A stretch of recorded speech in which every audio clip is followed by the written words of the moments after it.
नमस्कार, मैं हूं आनंद। स्वागत है आपका बुक्स इन वॉइस कहानी सुनो कार्यक्रम में, जहां हर कहानी सिर्फ सुनी नहीं जाती, महसूस की जाती है। यह मंच है उन लफ्जों का है जो दिल से निकलते हैं और दिल तक पहुंचते हैं। यहां आपको मिलेंगी कुछ भूली बिसरी यादें, कुछ ताजा एहसास, कभी मीठा प्रेम तो कभी तीखा धोखा, कभी मां की गोद जैसी ममता और कभी जिंदगी के सच से जूझती हिम्मत। इतिहास से वर्तमान की कहानी जानेंगे उन महान लेखकों की लेखनी को जिन्होंने बदली समाज की दिशा और दशा।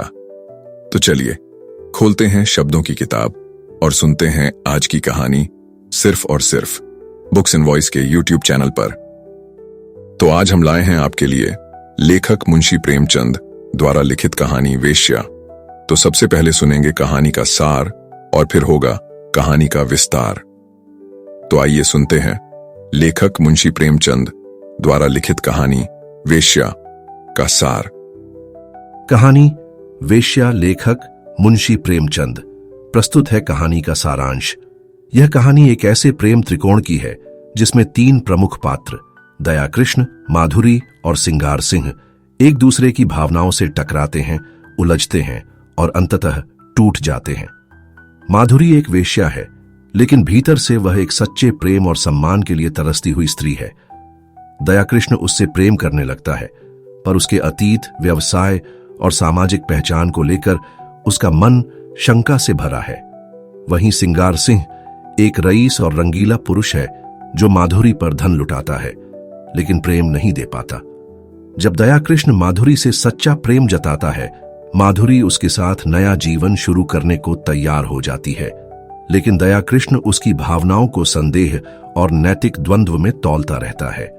अंततः माधुरी इस तिरस्कार और अनिश्चय से थककर सब कुछ छोड़कर कहीं चली जाती है, संभवतः आत्महत्या कर लेती है।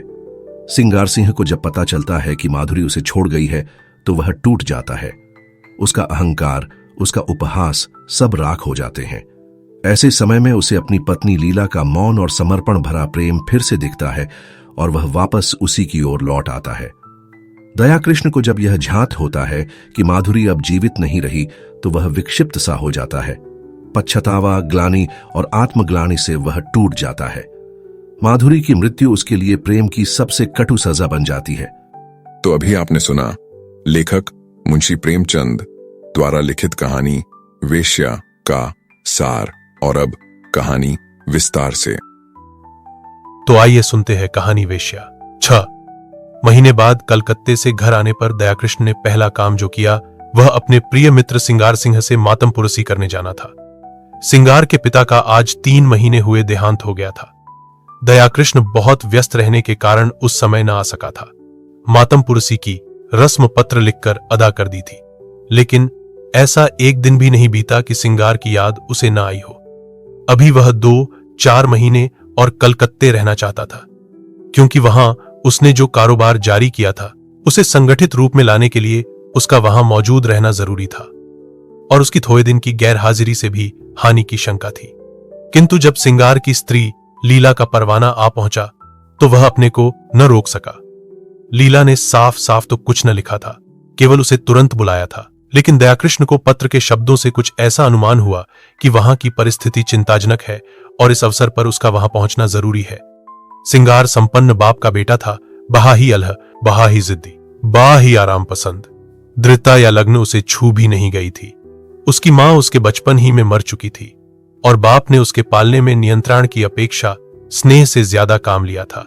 उसे कभी दुनिया की हवा नहीं लगने दी। उद्योग भी कोई वस्तु है, यह वह जानता ही न था। उसके महज इशारे पर हर एक चीज सामने आ जाती थी। वह जवान बालक था जिसमें न अपने विचार थे न सिद्धांत। कोई भी आदमी उसे भव्य आसानी से अपने कपट बाणों का निशाना बना सकता था। मुख्तारों और मुनीमों के दांव पेंच समझना उसके लिए लोहे के चने चबाना था। उसे किसी ऐसे समझदार और हितैषी मित्र की जरूरत थी जो स्वार्थियों के हथकंडों से उसकी रक्षा करता रहे। दया कृष्ण पर इस घर के भय एहसान थे। उस दोस्ती का हक अदा करने के लिए उसका आना आवश्यक था। मुंह हाथ धोकर सिंगार सिंह के घर पर ही भोजन का इरादा करके दया कृष्ण उससे मिलने चला। 9 बज गए थे। हवा और धूप में गर्मी आने लगी थी। सिंगार सिंह उसकी खबर पाते ही बाहर निकल आया। दया कृष्ण उसे देखकर चौंक पा। लंबे लंबे केशों की जगह उसके सिर पर घुंघराले बाल थे।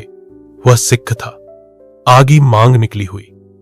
आंखों में ना आंसू थे, न शोक का कोई दूसरा चिन्ह।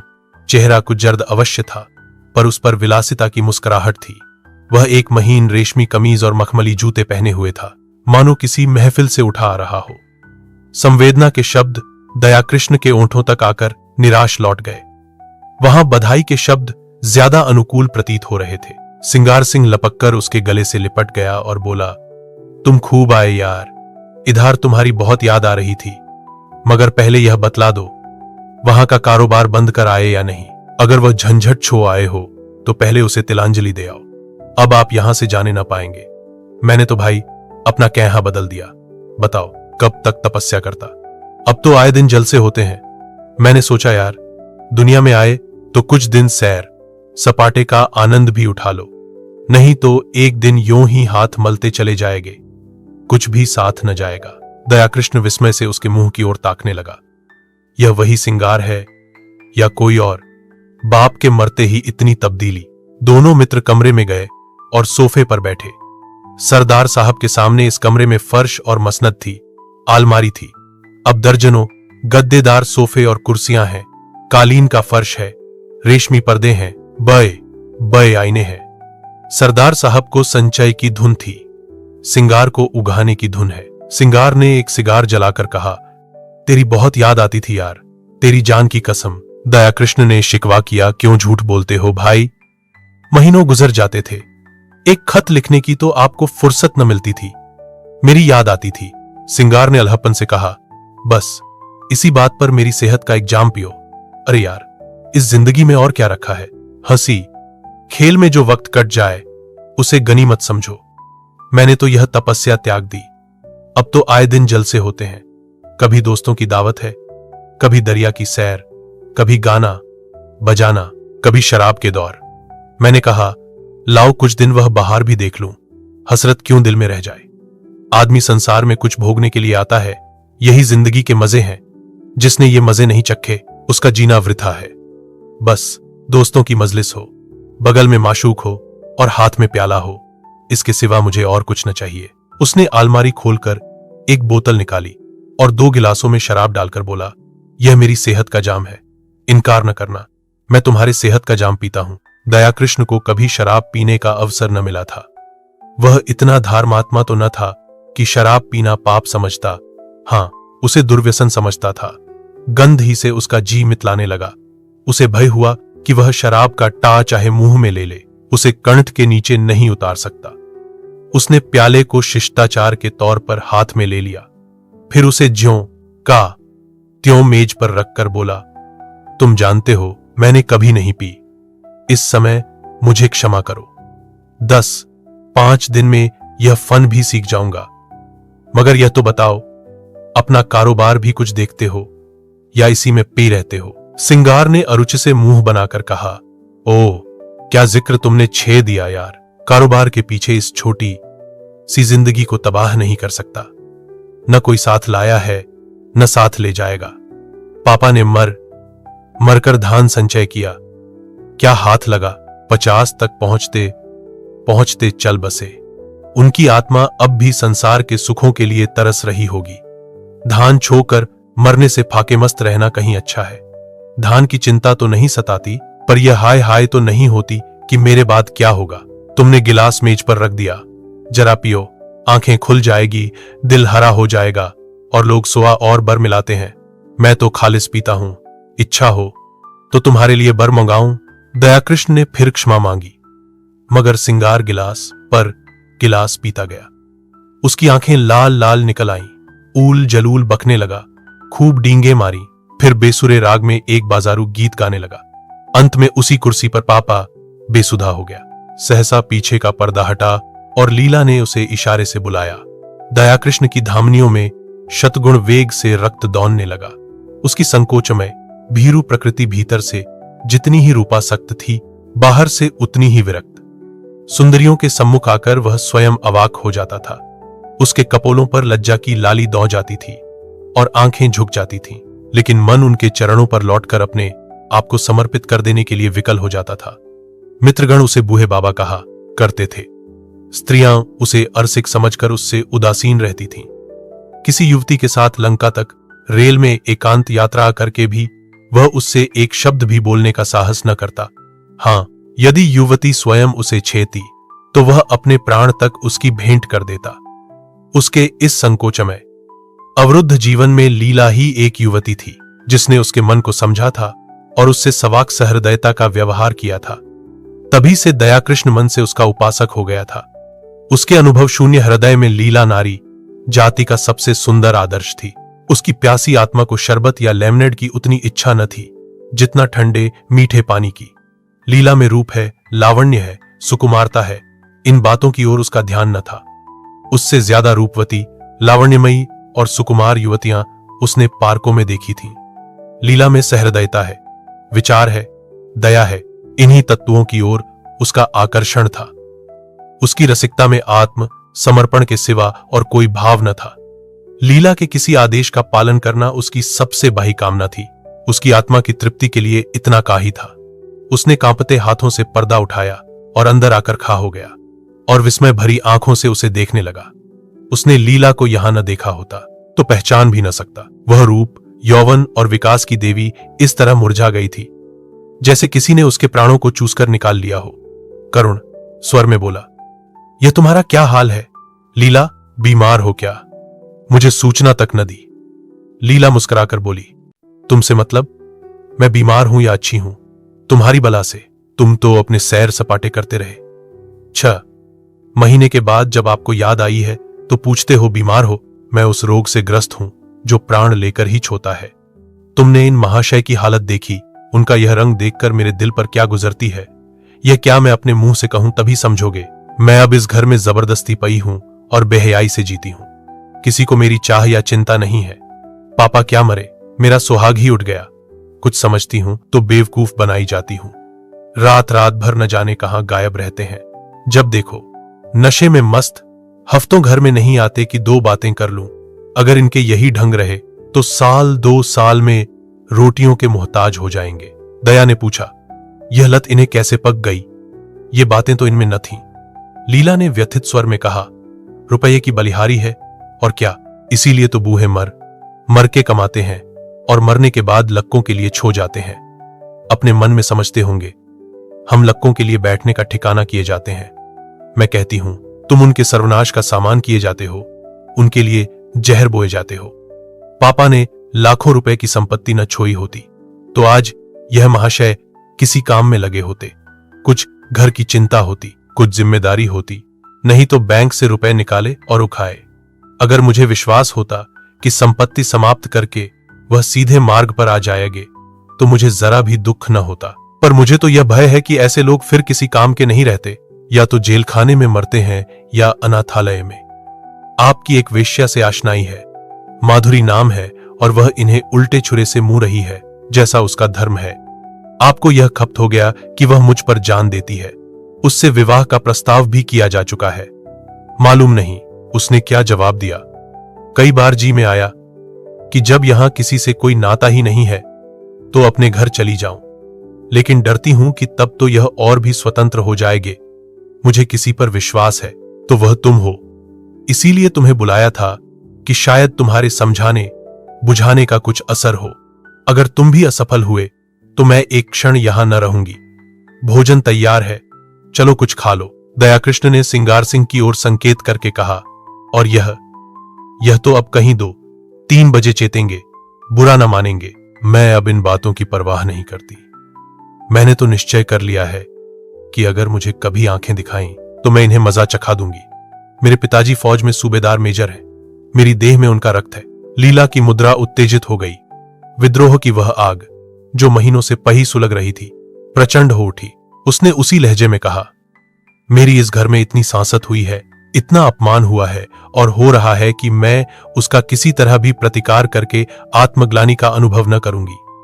मैंने पापा से अपना हाल छिपा रखा है। आज लिख दूं तो इनकी सारी मशीखत उतर जाए। नारी होने का दंड भोग रही हूं, लेकिन नारी के धैर्य की भी सीमा है। दयाकृष्ण उस सुकुमारी का वह तमतमाया हुआ चेहरा, वे जलती हुई आंखें, वह कांपते हुए होंठ देखकर कांप उठा। उसकी दशा उस आदमी की सी हो गई जो किसी को दर्द से तपते देखकर वैद्य को बुलाने दौड़े। आर्द्र कर्ण से बोला, इस समय मुझे क्षमा करो लीला, फिर कभी तुम्हारा निमंत्रण स्वीकार करूंगा। तुम्हें अपनी ओर से इतना ही विश्वास दिलाता हूं कि मुझे अपना सेवक समझती रहना। मुझे न मालूम था कि तुम्हें इतना कष्ट है, नहीं तो शायद अब तक मैंने कुछ युक्ति सोची होती। मेरा यह शरीर तुम्हारे किसी काम आए, इससे बककर सौभाग्य की बात मेरे लिए और क्या होगी। दयाकृष्ण वहां से चला तो उसके मन में इतना उल्लास भरा हुआ था, मानो विमान पर बैठा हुआ स्वर्ग की ओर जा रहा है। आज उसे जीवन में एक ऐसा लक्ष्य मिल गया था जिसके लिए वह जी भी सकता है और मर भी सकता है। वह एक महिला का विश्वास पात्र हो गया था। इस रत्न को वह अपने हाथ से कभी न जाने देगा, चाहे उसकी जान ही क्यों न चली जाए। 1 महीना गुजर गया। दयाकृष्ण सिंघार सिंह के घर नहीं आया, न सिंघार सिंह ने उसकी परवाह की। इस एक ही मुलाकात में उसने समझ लिया था कि दया इस नए रंग में आने वाला आदमी नहीं है। ऐसे सात्विक जनों के लिए उसके यहां स्थान न था। वहां तो रंगीले, रसिया, अय्याश और बिघे दिलों ही की चाह थी। हां, लीला को हमेशा उसकी याद आती रहती थी, मगर दयाकृष्ण के स्वभाव में अब वह संयम नहीं है। विलासिता का जादू उस पर भी चलता हुआ मालूम होता है। माधुरी के घर उसका भी आना जाना शुरू हो गया है। वह सिंगार सिंह का मित्र नहीं रहा, प्रतिद्वंद्वी हो गया है। दोनों एक ही प्रतिमा के उपासक हैं, मगर उनकी उपासना में अंतर है। सिंगार की दृष्टि से माधुरी केवल विलास की एक वस्तु है, केवल विनोद का एक यंत्र। दयाकृष्ण विनय की मूर्ति है जो माधुरी की सेवा में ही प्रसन्न है। सिंगार माधुरी के हास विलास को अपना जरखरीद हक समझता है। दयाकृष्ण इसी में संतुष्ट है कि माधुरी उसकी सेवाओं को स्वीकार करती है। माधुरी की ओर से जरा भी अरुचि देखकर वह उसी तरह बिग जाएगा जैसे अपनी प्यारी घोई की मोहजोरी पर। दयाकृष्ण अपने को उसकी कृपा दृष्टि के योग्य ही नहीं समझता। सिंगार जो कुछ माधुरी को देता है, गर्व भरे आत्म प्रदर्शन के साथ, मानो उस पर कोई एहसान कर रहा हो। दयाकृष्ण के पास देने को है ही क्या, पर वह जो कुछ भेंट करता है वह ऐसी श्रद्धा से मानो देवता को फूल छाता हो। सिंगार का आसक्त मन माधुरी को अपने पिंजरे में बंद रखना चाहता है, जिसमें उस पर किसी की निगाह न पड़े। दयाकृष्ण निर्लिप्त भाव से उसकी स्वच्छंद क्रीड़ा का आनंद उठाता है। माधुरी को अब तक जितने आदमियों से साबिका पहा था, वे सब सिंगार सिंह की ही भांति कामुकी, ईर्ष्यालु, दंभी और कोमल भावों से शून्य थे, रूप को भोगने की वस्तु समझने वाले। दयाकृष्ण उन सबों से अलग था, सहृदयी, भद्र और सेवाशील, मानो उस पर अपनी आत्मा को समर्पण कर देना चाहता हो। माधुरी को अब अपने जीवन में कोई ऐसा पदार्थ मिल गया है जिसे वह भी एहतियात से संभाल कर रखना चाहती है। जाऊ गहने अब उसकी आंखों में उतने मूल्यवान नहीं रहे जितनी यह फकीर की दी हुई तावीज। जाऊ गहने हमेशा मिलेंगे, यह तावीज खो गई तो फिर शायद ही कभी हाथ आए। जाऊ गहने केवल उसकी विलास प्रवृत्ति को उत्तेजित करते हैं, पर इस तावीज में कोई दैवी शक्ति है जो न जाने कैसे उसमें सद्नुराग और परिष्कार भावना को जगाती है। दयाकृष्ण कभी प्रेम प्रदर्शन नहीं करता, अपनी विरह व्यथा के राग नहीं अलापता, पर माधुरी को उस पर पूरा विश्वास है। सिंगार सिंह के प्रलाप में उसे बनावट और दिखावे का आभास होता है। वह चाहती है यह जल्द यहां से टले, लेकिन दयाकृष्ण के संयत भाषण में उसे गहराई तथा गांभीर्य और गुरुत्व का आभास होता है। औरों की वह प्रेमिका है, लेकिन दयाकृष्ण की आशिक, जिसके कदमों की आहट पाकर उसके अंदर एक तूफान उठने लगता है। उसके जीवन में यह नई अनुभूति है। अब तक वह दूसरों के भोग की वस्तु थी, अब कम से कम एक प्राणी की दृष्टि में वह आदर और प्रेम की वस्तु है। सिंगार सिंह को जब से दयाकृष्ण के इस प्रेमाभिनय की सूचना मिली है, वह उसके खून का प्यासा हो गया है, ईर्ष्याग्नि से फूंका जा रहा है। उसने दयाकृष्ण के पीछे कई शोहदे लगा रखे हैं कि वे उसे जहां पाएं उसका काम तमाम कर दें। वह खुद पिस्तौल लिए उसकी टोह में रहता है। दयाकृष्ण इस खतरे को समझता है, जानता है। अपने नियत समय पर माधुरी के पास बिला नागा आ जाता है। मालूम होता है उसे अपनी जान का कुछ भी मोह नहीं है। शोहदे उसे देखकर क्यों कतरा जाते हैं, मौका पाकर भी क्यों उस पर वार नहीं करते, इसका रहस्य वह नहीं समझता। एक दिन माधुरी ने उससे कहा, कृष्ण जी, तुम यहां ना आया करो, तुम्हें तो पता नहीं है, पर यहां तुम्हारे 20 दुश्मन हैं। मैं डरती हूं कि किसी दिन कोई बात न हो जाए। शिशिर की तुषार मंडित संध्या थी। माधुरी एक काश्मीरी शाल ओहे अंगीठी के सामने बैठी हुई थी। कमरे में बिजली का रजत प्रकाश फैला हुआ था। दयाकृष्ण ने देखा, माधुरी की आंखें सजल हो गई हैं और वह मुंह फेरकर उन्हें दयाकृष्ण से छिपाने की चेष्टा कर रही है। प्रदर्शन और सुखभोग करने वाली रमणी क्यों इतना संकोच कर रही है, यह उसका अनाही मन न समझ सका। हां, माधुरी के गोरे, प्रसन्न, संकोचहीन मुख पर लज्जा मिश्रित मधुरिमा की ऐसी छटा उसने कभी न देखी थी। आज उसने उस मुख पर कुलवधू की भीरू आकांक्षा और दृढ़ वात्सल्य देखा और उसके अभिनय में सत्य का उदय हो गया। उसने स्थिर भाव से जवाब दिया, मैं तो किसी की बुराई नहीं करता, मुझसे किसी को क्यों वैर होने लगा? मैं यहां किसी का बाधक नहीं, किसी का विरोधी नहीं। दाता के द्वार पर सभी भिक्षुक जाते हैं। अपना अपना भाग्य है, किसी को एक छुटकी मिलती है, किसी को पूरा थाल। कोई क्यों किसी से जले? अगर किसी पर तुम्हारी विशेष कृपा है तो मैं उसे भाग्यशाली समझकर उसका आदर करूंगा। जलूं क्यों? माधुरी ने स्नेह कातर स्वर में कहा। ई नहीं, आप कल से न आया कीजिए। दयाकृष्ण मुस्कुराकर बोला, तुम मुझे यहां आने से नहीं रोक सकती। भिक्षुक को तुम दुत्कार सकती हो, द्वार पर आने से नहीं रोक सकती। माधुरी स्नेह की आंखों से उसे देखने लगी, फिर बोली, क्या सभी आदमी तुम्ही जैसे निष्कपट हैं? तो फिर मैं क्या करूं? यहां ना आया करो, यह मेरे बस की बात नहीं। माधुरी एक क्षण तक विचार करके बोली, एक बात कहूं, मानोगे? चलो तुम किसी दूसरे नगर की राह लें, केवल इसीलिए कि कुछ लोग मुझसे खार खाते हैं। खार नहीं खाते, तुम्हारी जान के ग्राहक हैं। दयाकृष्ण उसी अविचलित भाव से बोला, इस दिन प्रेम का यह पुरस्कार मिलेगा, वह मेरे जीवन का नया दिन होगा। माधुरी, इससे अच्छी मृत्यु और क्या हो सकती है? तब मैं तुमसे पृथक न रहकर तुम्हारे मन में, तुम्हारी स्मृति में रहूंगा। माधुरी ने कोमल हाथ से उसके गाल पर थपकी दी। उसकी आंखें भर आई थीं। इन शब्दों में जो प्यार भरा हुआ था वह जैसे पिचकारी की धार की तरह उसके हृदय में समा गया। ऐसी विकल वेदना, ऐसा नशा, इसे वह क्या कहे? उसने करुण स्वर में कहा, ऐसी बातें न किया करो कृष्ण, नहीं तो मैं सच कहती हूं, एक दिन जहर खाकर तुम्हारे चरणों पर सो जाऊंगी। तुम्हारे इन शब्दों में न जाने क्या जादू था कि मैं जैसे फूंक उठी। अब आप खुदा के लिए यहां ना आया कीजिए, नहीं तो देख लेना मैं एक दिन प्राण दे दूंगी। तुम क्या जानो, हत्यारा सिंगार किस बुरी तरह तुम्हारे पीछे पा हुआ है। मैं उसके शौहदों की खुशामद करते करते हार गई।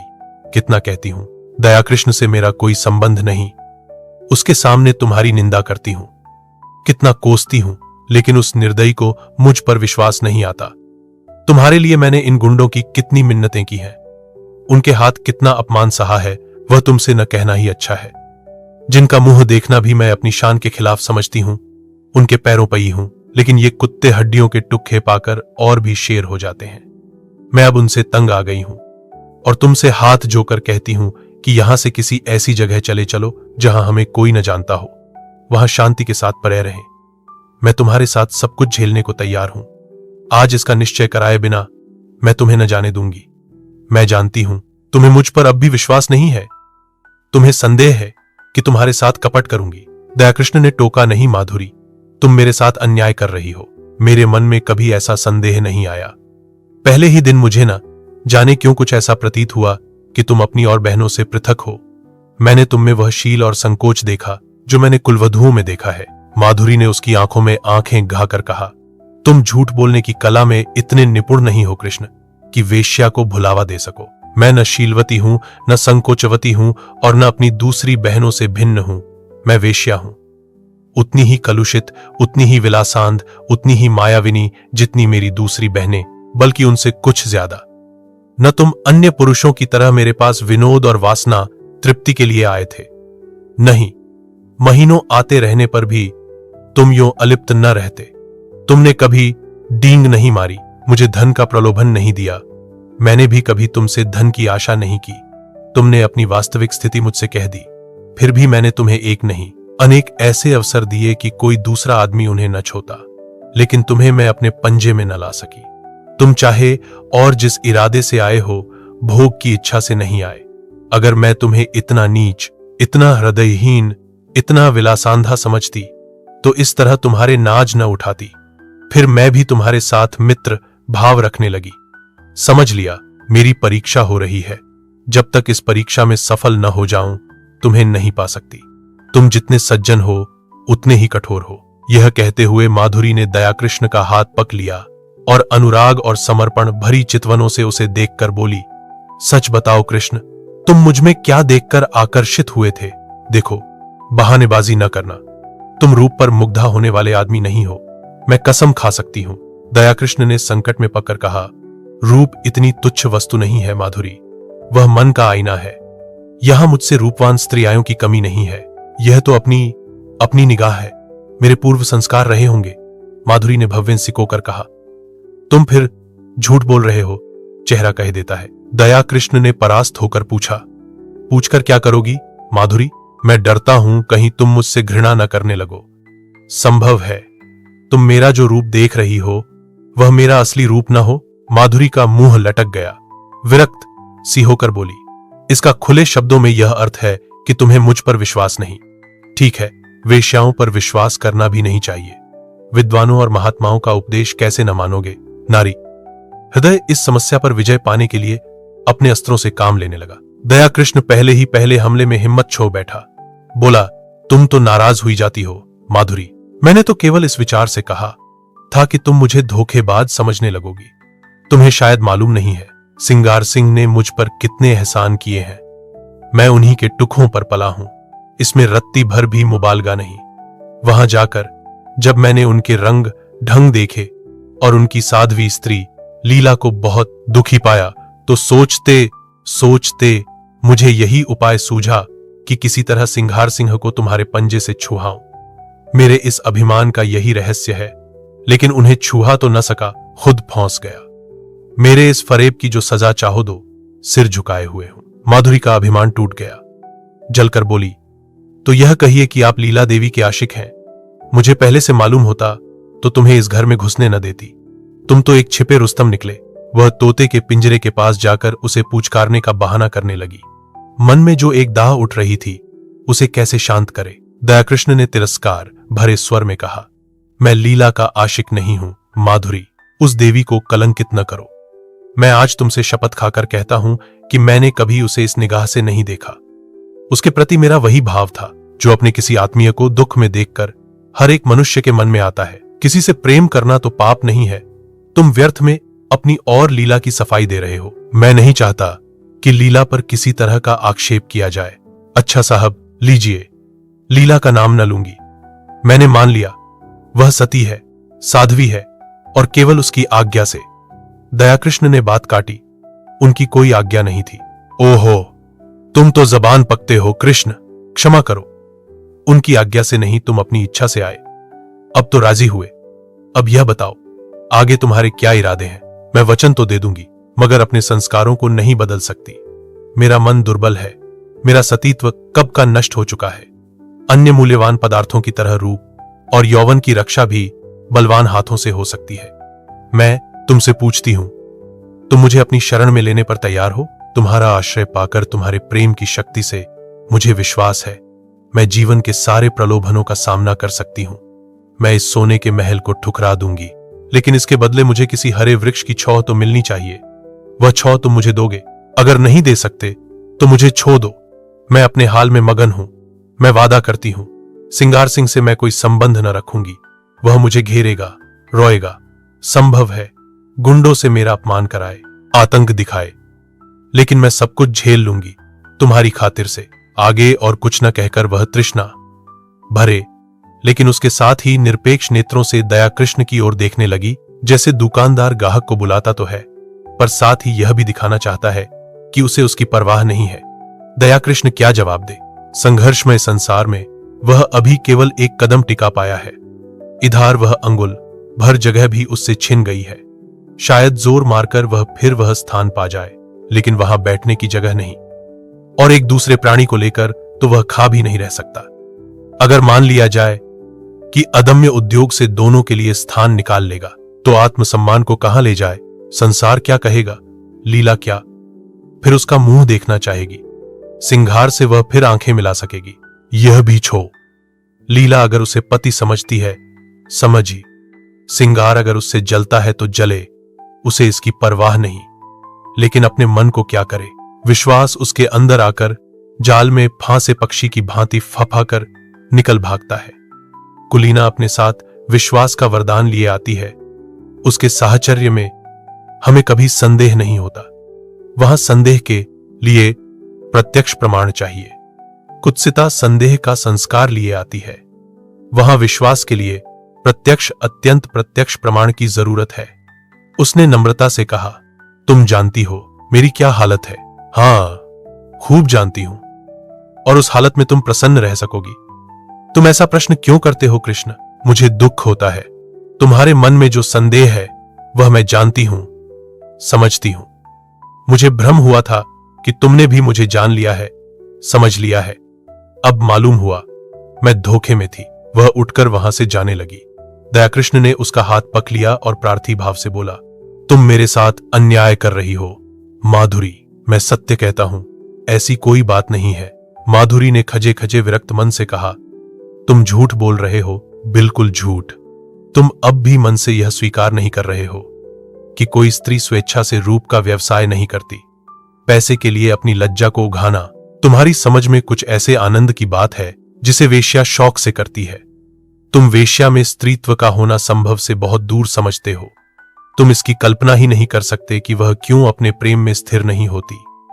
तुम नहीं जानते कि प्रेम के लिए उसके मन में कितनी व्याकुलता होती है, और जब वह सौभाग्य से उसे पा जाती है तो किस तरह प्राणों की भांति उसे संचित रखती है। खारे पानी के समुद्र में मीठे पानी का छोटा सा पात्र कितना प्रिय होता है, इसे वह क्या जाने जो मीठे पानी के मटके उड़ेलता रहता हो। दयाकृष्ण कुछ ऐसे असमंजस में पा हुआ था कि उसके मुंह से एक भी शब्द न निकला।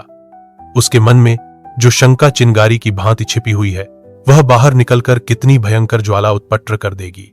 उसने कपट का जो अभिनय किया था, प्रेम का जो स्वौग रचा था, उसकी ग्लानि उसे और भी व्यथित कर रही थी। सहसा माधुरी ने निष्ठुरता से पूछा, तुम यहां क्यों बैठे हो? दयाकृष्ण ने अपमान को पीकर कहा, मुझे सोचने के लिए कुछ समय दो माधुरी। क्या सोचने के लिए? तो अगर कहानी आपको पसंद आ रही है तो आप हमारे चैनल को सब्सक्राइब और लाइक करना ना भूले। आपके सब्सक्राइब और लाइक करने से हमें ताकत मिलती है। तो बुक्स इन वॉइस के यूट्यूब चैनल को लाइक और सब्सक्राइब करते रहें। हम आपको इसी तरह कहानियां सुनाते रहेंगे। तो चलिए आगे की कहानी को सुनते हैं। मैंने अपना कर्तव्य सोचने के लिए तो तुमसे समय नहीं मांगा। तुम अगर मेरे उद्धार की बात सोच रहे हो तो उसे दिल से निकाल डालो। मैं भ्रष्टा हूं और तुम साधुता के पुतले हो। बब तक यह भाव तुम्हारे अंदर रहेगा, मैं तुमसे उसी तरह बात करूंगी जैसे औरों के साथ करती हूं। अगर भ्रष्ट हूं तो जो लोग यहां अपना मुंह काला करने आते हैं वे कुछ कम भ्रष्ट नहीं है। तुम जो एक मित्र की स्त्री पर दांत लगाए हुए हो, तुम जो एक सरला अबला के साथ झूठे प्रेम का स्वौग करते हो, तुम्हारे हाथों अगर मुझे स्वर्ग भी मिलता हो तो उसे ठुकरा दूं। दयाकृष्ण लाल आंखें करके कहा, तुमने फिर वही आक्षेप किया। माधुरी तिलमिला उठी। उसकी रही सही मृदुता भी ईर्ष्या के उमते हुए प्रवाह में समा गई। लीला पर आक्षेप भी असह्य है, इसलिए कि वह कुलवधू है। मैं वेश्या हूं, इसलिए मेरे प्रेम का उपकार भी स्वीकार नहीं किया जा सकता। उसने अविचलित भाव से कहा, आक्षेप नहीं कर रही हूं, सच्ची बात कह रही हूं। तुम्हारे डर से बिल खोदने जा रही हूं। तुम स्वीकार करो या ना करो, तुम लीला पर मरते हो। तुम्हारी लीला तुम्हें मुबारक रहे। मैं अपने सिंगार सिंह ही में प्रसन्न हूं। उद्धार की लालसा अब नहीं रही। पहले जाकर अपना उद्धार करो। अब से खबरदार कभी भूल कर भी यहां ना आना, नहीं तो पछताओगे।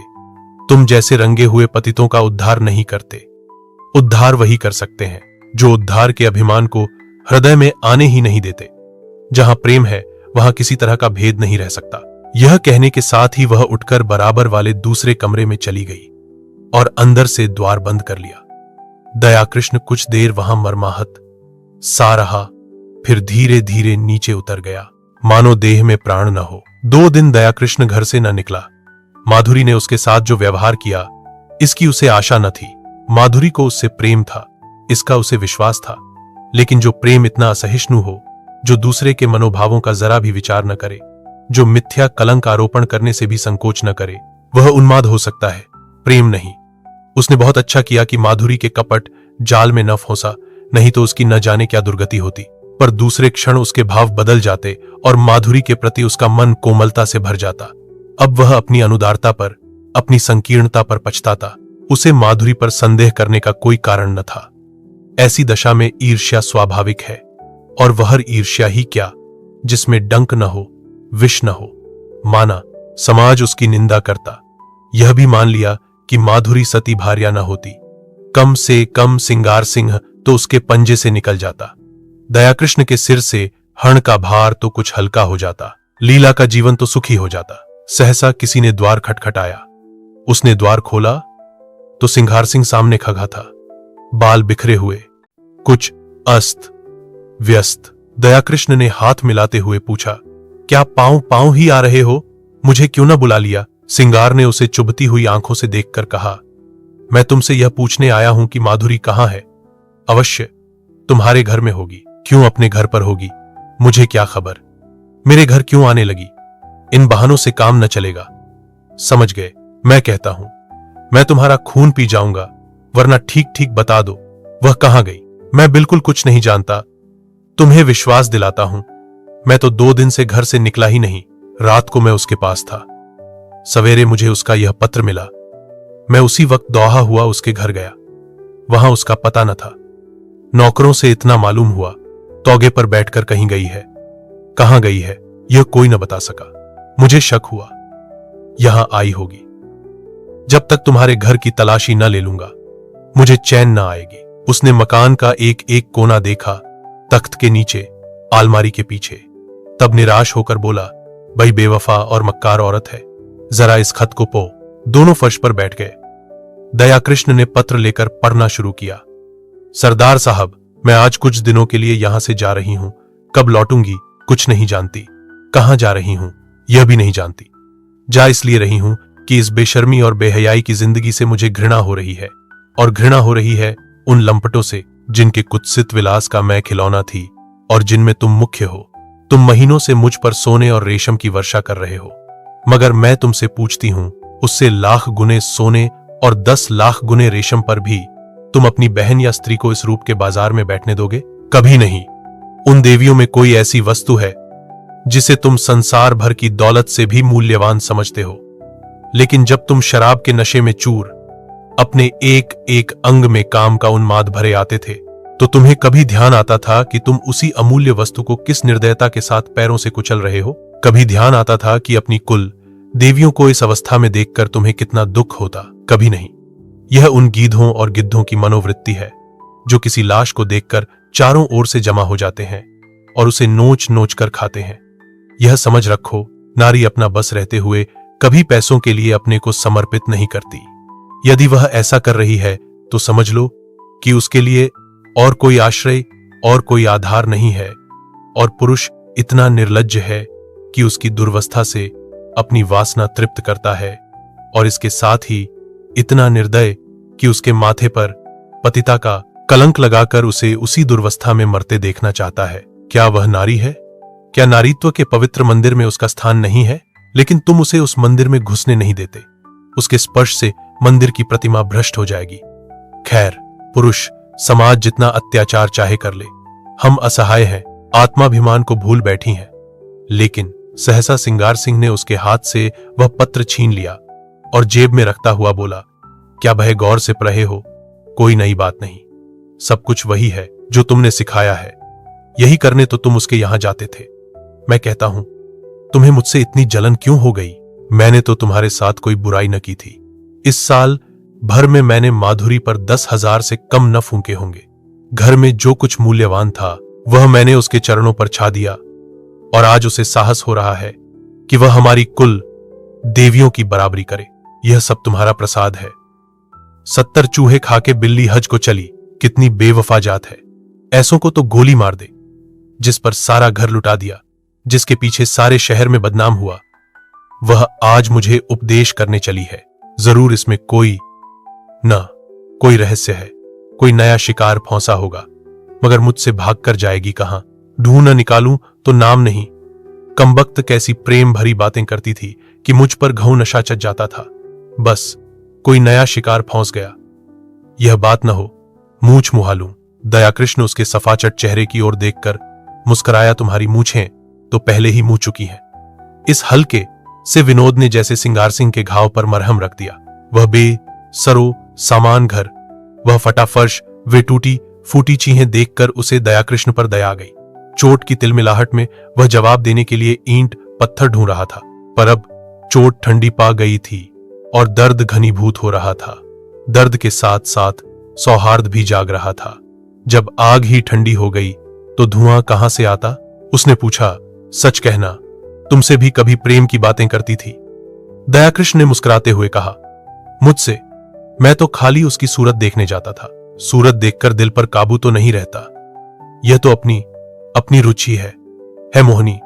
देखते ही कलेजे पर छुरी चल जाती है। मेरे कलेजे पर तो कभी छुरी नहीं चली। यही इच्छा होती थी कि इसके पैरों पर गिर पछूं। इसी शायरी ने तो यह अनर्थ किया। तुम जैसे बुद्धुओं को किसी देहातिन से शादी करके रहना चाहिए। चले थे वेश्या से प्रेम करने।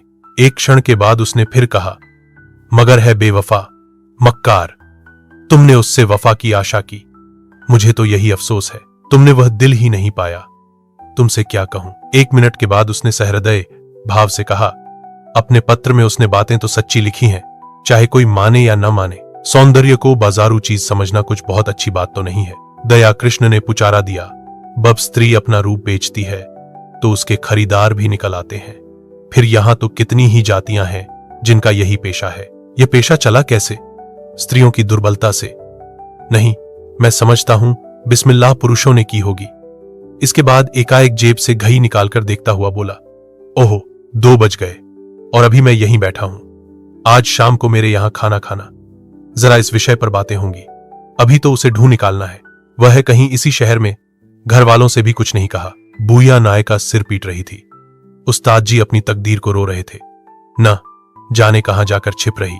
उसने उठकर दयाकृष्ण से हाथ मिलाया और चला। दयाकृष्ण ने पूछा, मेरी तरफ से तो तुम्हारा दिल साफ हो गया? सिंगार ने पीछे फिरकर कहा, हुआ भी और नहीं भी हुआ, और बाहर निकल गया। 7-8 दिन तक सिंगार सिंह ने सारा शहर छाना, पुलिस में रिपोर्ट की, समाचार पत्रों में नोटिस छपाई, अपने आदमी दौहाए, लेकिन माधुरी का कुछ भी सुराग न मिला कि फिर महफिल गर्म होती। मित्रवृंद सुबह शाम हाजिरी देने आते और अपना सामूह लेकर लौट जाते। सिंगार के पास उनके साथ गप शप करने का समय न था। गर्मी के दिन सजा हुआ कमरा भट्ठी बना हुआ था। खस की टट्टियां भी थीं, पंखा भी, लेकिन गर्मी जैसे किसी के समझाने बुझाने की परवाह नहीं करना चाहती। अपने दिल का बुखार निकाल कर ही रहेगी। सिंगार सिंह अपने भीतर वाले कमरे में बैठा हुआ पेग चाह रहा था, पर अंदर की आग न शांत होती थी। इस आग ने ऊपर की घास फूस को जलाकर भस्म कर दिया था और अब अंतस्तल की जब विरक्ति और अचल विचार को द्रवित करके बहवेग से ऊपर फेंक रही थी। माधुरी की बेवफाई ने उसके आमोदी हृदय को इतना आहत कर दिया था कि अब अपना जीवन ही बेकार सा मालूम होता था। माधुरी उसके जीवन में सबसे सत्य वस्तु थी, सत्य भी और सुंदर भी। उसके जीवन की सारी रेखाएं इसी बिंदु पर आकर जमा हो जाती थीं। वह बिंदु एकाएक पानी के बुलबुले की भांति मिट गया और अब वे सारी रेखाएं, वे सारी भावनाएं, वे सारी मृदु स्मृतियां उन झल्लाई हुई मधुमक्खियों की तरह भन भनाती फिरती थीं जिनका छत्ता जला दिया गया हो। जब माधुरी ने कपट व्यवहार किया तो और किससे कोई आशा की जाए? इस जीवन ही में क्या है? आम में रस ही न रहा तो गुठली किस काम की? लीला कई दिनों से महफिल में सन्नाटा देखकर चकित हो रही थी। उसने कई महीनों से घर के किसी विषय में बोलना छोड़ दिया था। बाहर से जो आदेश मिलता था उसे बिना कुछ कहे सुने पूरा करना ही उसके जीवन का क्रम था। वीतराग सी हो गई थी। न किसी शौक से वास्ता था, न सिंगार से, मगर इस कई दिन के सन्नाटे ने उसके उदास मन को भी चिंतित कर दिया। चाहती थी कि कुछ पूछे, लेकिन पूछे कैसे? मान जो टूट जाता। मान ही किस बात का? मान तब करे जब कोई उसकी बात पूछता हो। मान अपमान से प्रयोजन नहीं। नारी ही क्यों हुई? उसने धीरे धीरे कमरे का पर्दा हटाकर अंदर झोंका। देखा, सिंगार सिंह सोफा पर चुपचाप लेटा हुआ है, जैसे कोई पक्षी सांझ के सन्नाटे में परों में मुंह छिपाए बैठा हो। समीप आकर बोली, मेरे मुंह पर ताला डाल दिया गया है, लेकिन क्या करूं, बिना बोले रहा नहीं जाता। कई दिन से सरकार की महफिल में सन्नाटा क्यों है? तबीयत तो अच्छी है? सिंगार ने उसकी ओर आंखें उठाईं। उनमें व्यथा भरी हुई थी। कहा, तुम अपने मैके क्यों नहीं चली जाती लीला? आपकी जो आज्ञा। पर यह तो मेरे प्रश्न का उत्तर न हुआ। वह कोई बात नहीं, मैं बिल्कुल अच्छा हूं। ऐसे बेहयाओं को मौत भी नहीं आती। अब इस जीवन से जी भर गया। कुछ दिनों के लिए बाहर जाना चाहता हूं। तुम अपने घर चली जाओ तो मैं निश्चिंत हो जाऊं। भला आपको मेरी इतनी चिंता तो है। अपने साथ जो कुछ ले जाना चाहती हो ले जाओ। मैंने इस घर की चीजों को अपना समझना छोड़ दिया है। मैं नाराज होकर नहीं कह रहा हूं। लीला ना जाने कब लौटूं। तुम यहां अकेले कैसे रहोगी। कई महीने के बाद लीला ने पति की आंखों में स्नेह की झलक देखी। मेरा विवाह तो इस घर की संपत्ति से नहीं हुआ है, तुमसे हुआ है। जहां तुम रहोगे वहीं मैं भी रहूंगी। मेरे साथ तो अब तक तुम्हें रोना ही पा। लीला ने देखा सिंगार की आंखों में आंसू की एक बूंद नीले आकाश में चंद्रमा की तरह गिरने को हो रही थी। उसका मन भी पुलकित हो उठा। महीनों की क्षुधाग्नि में जलने के बाद अत्र का एक दाना पाकर वह उसे कैसे ठुकरा दे। पेट नहीं भरेगा, कुछ भी नहीं होगा। लेकिन उस दाने को ठुकराना क्या उसके बस की बात थी। उसने बिल्कुल पास आकर अपने अधबचल को उसके समीप ले जाकर कहा, मैं तो तुम्हारी हो गई। हंसाओगे हंसूंगी, रुलाओगे रोऊंगी, रखोगे तो रहूंगी, निकालोगे तो भी रहूंगी। मेरा घर तुम हो, धर्म तुम हो। अच्छी हूं तो तुम्हारी हूं, बुरी हूं तो तुम्हारी हूं। और दूसरे क्षण सिंगार के विशाल सीने पर उसका सिर रखा हुआ था और उसके हाथ थे लीला की कमर में। दोनों के मुख पर हर्ष की लाली थी, आंखों में हर्ष के आंसू और मन में एक ऐसा तूफान जो उन्हें न जाने कहां उगा ले जाएगा। एक क्षण के बाद सिंगार ने कहा, तुमने कुछ सुना। माधुरी भाग गई और पगला दयाकृष्ण उसकी खोज में निकला। लीला को विश्वास न आया। दयाकृष्ण, हां जी, जिस दिन वह भागी है उसके दूसरे ही दिन वह भी चल दिया। वह तो ऐसा नहीं है। और माधुरी क्यों भागी। दोनों में प्रेम हो गया था। माधुरी उसके साथ रहना चाहती थी, वह राजी न हुआ। लीला ने एक लंबी सांस ली। दयाकृष्ण के वे शब्द याद आए जो उसने कई महीने पहले कहे थे। दयाकृष्ण की वे याचना भरी आंखें उसके मन को मसोसने लगीं। सहसा किसी ने बहे जोर से द्वार खोला और धधधाता हुआ भीतर वाले कमरे के द्वार पर आ गया। सिंगार ने चकित होकर कहा, अरे तुम्हारी यह क्या हालत है कृष्णा, किधर से आ रहे हो।